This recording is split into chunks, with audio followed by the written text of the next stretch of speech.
Hi guys, I'm back with another video where I basically just show you the movies that I've collected over the last couple of weeks. I've waited a little bit longer than usual just to kind of build up the collection I've got because it's been a bit scarce recently looking for new titles. So first of all, I have Batman Ninja, and this has recently been recommended to me by a friend, and when I first saw this I wasn't a massive fan. I didn't really like it, I didn't take to it. So I always made the choice not to actually buy it when I saw it. But recently someone's told me that it's actually a pretty good film and I should give it another go. So that's exactly what I'm going to be doing. And I picked this up for, I think it was like £3. So I think that was a bargain price just to give it a go again. And hopefully I'll like it this time. And next we have Clerks on Blu-ray. And I'm a massive fan of this movie because it kind of shows the start of Kevin Smith's career. Essentially, this is a film that got him going. And if I'm being totally honest, I could have probably just bought this on DVD and been just as happy, but at the time when I was looking at it, because I felt a need to watch the film, I could only find it on Blu-ray, so I just picked it up for £5 and I'm quite happy that I got it. But like I said, this would have been absolutely fine on DVD. It's not a film that's known for its visual amazements. Next I have Clerks 2, which I did pick up on DVD, and it's quite cool seeing I think that's how you pronounce her name, Rosario Dawson, in a movie before she played Ahsoka, which is what I know her best as now, and of course playing the nurse character in Luke Cage. She's actually quite good in this film. I enjoyed this film quite a lot. I've never actually seen it before. I've only ever watched Clerks 1, so now I need to go on the hunt for Clerks 3. And next we have Space Jam, the original, and I absolutely love this movie. I think it's fantastic, and I remember at the time when it came out I was absolutely mad on the Tasmanian Devil, and I had so much merch around my bedroom when I lived at home. So to pick this up again is a real treat, and it'll be nice to revisit this movie once again. Interesting fact, in case you didn't know, there is actually a website that was launched for the release of this movie online right now. They never took it down, so you can go and have a look at what the website was like when it was launched, and you can see the early days of the internet through this website. It's quite cool, go and check it out. Next we have Gene Hackman in The French Connection 1 and 2. Now I can't say an awful lot about these movies because I've never seen them, but I've always wanted to, so yeah. And next I picked up the Taken trilogy. I think I picked this up for 50p. This has obviously got all 3 movies in it, and I'm over the moon with this. I already have the first one, but when I saw this for 50p I thought I've got to pick it up and own all 3 movies, so that's exactly what I did. Awesome film. Liam Neeson really did transition well into an action hero in this. I know he played Rob Roy. Rob Roy was a brilliant film as well, but this just showed a true change in the genre of films that he was making at the time. And the next movies I'm going to just show you together because these are like a trilogy. I picked up the Teenage Mutant Ninja Turtles, the first one, the best one ever made. This one, to this day, is still the best Teenage Mutant Ninja Turtles movie, hands down. And I picked up the sequel, The Secret of the Ooze, and I remember this film being absolutely awesome as a kid, and I've still got a soft spot for it now. It weren't quite as good as the first one, but it's still up there, it's still one of the good ones.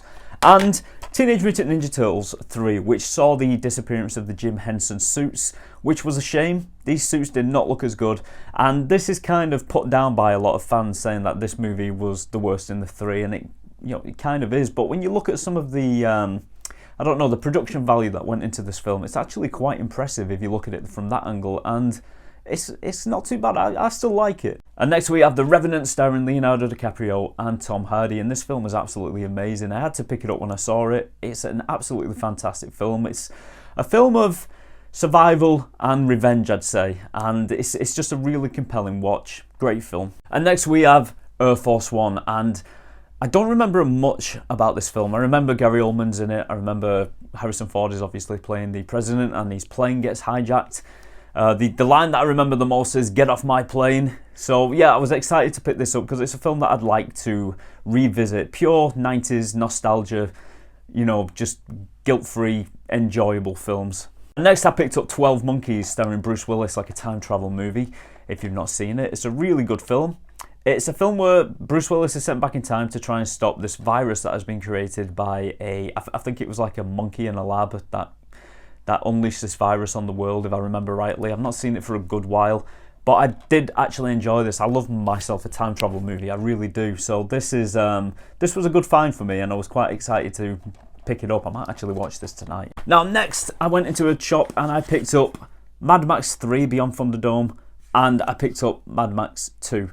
Now, this is actually my favourite Mad Max film, the second one. The first one I don't really care that much about, but I need to have it in my collection now. They didn't have it with these ones, unfortunately. They just had 3 and 2. So I will be trying to find the first one on the hunt, but as for now, Mad Max 2, Mad Max 3 is going into the collection. I absolutely love this one. This one was, for me, the peak. And of course, the Tom Hardy one is amazing, but for me, Mel Gibson will always be Mad Max. And the next movies I picked up were 28 Days Later and 28 Weeks Later. This one stars Cillian Murphy, this one stars Robert Carlyle. They're absolutely amazing. When I first saw these years ago, I was in kind of a funny mood where I didn't like watching UK-based movies. I wanted to escape the UK when I put a film on. But now my taste has changed slightly, and I actually enjoyed these. They were very good and quite scary in places. Next one I picked up is Ready Player One. Now, I don't mind this film, but I've got to say it's not as good as the book. The book was 10 times better than the film, but I do still enjoy this, and it's made by Steven Spielberg, which, you're always guaranteed to have an enjoyable time when you pick up a Spielberg film. I think the only Spielberg film I didn't enjoy was Lincoln. I just couldn't get into that. I thought it was really boring, which is strange for me because those kind of films I normally do like. But this one, yeah, I like it. I like it for what it is. But like I said, if you've seen the movie, I recommend you read the book because you'll have a blast. Next I picked up is the Tom Cruise flick Vanilla Sky, and I've seen this movie quite a while back, and from what I can remember, he was in some kind of virtual reality program, maybe, I'm not 100% sure, I need to watch it again, but I remember enjoying it, so I picked this up again to give it a go, and maybe I'll put this on tonight instead of 12 Monkeys, I'm not entirely sure. And next I picked up Coraline in 3D. I've heard very good things about this movie. I've never actually seen it myself. So I thought this was the perfect opportunity to give it a go. And it's very Tim Burton-y, I think, with the look of it. So I think I'll enjoy this because I do like Tim Burton's stuff. It wasn't directed by Tim Burton, was it? No, it's not from Tim Burton. I think it's actually from a guy who worked on The Nightmare Before Christmas, and I think you can kind of see why I made that connection. Next, I picked up Lost in Translation, and this film is absolutely amazing. It really does pull at your heartstrings. It stars Bill Murray and Scarlett Johansson, and I'd say it's a film about loneliness and two people coming together, finding each other when they need each other most in a country where they are foreigners in Tokyo, and everything is foreign to them. So yeah, definitely a story about loneliness, but it's got such good feels about it, and it really does ignite something inside you when you watch it. Yeah, I don't want to say too much. If you've not seen it, I'd recommend you give it a watch. Next, I picked up The Burbs. I'm not 100% sure whether I've covered this in a previous video, but yeah, I picked up The Burbs with Tom Hanks. This is a bit of a guilty pleasure. It's the kind of movie you just put on and switch your brain off and just enjoy it. It's a movie about these creepy people who move into a house next door to Tom Hanks, and he suspects really bad things going on in there because it's like the monsters moving in next door. So yeah, you have a lot of fun with this movie. Like I said, it's one you can just put on in the background and just enjoy it. Just sit down, relax, chill out for the night. There's not too much thinking going on, and you can just enjoy it for what it is. It's wackiness and it's silliness, to be honest.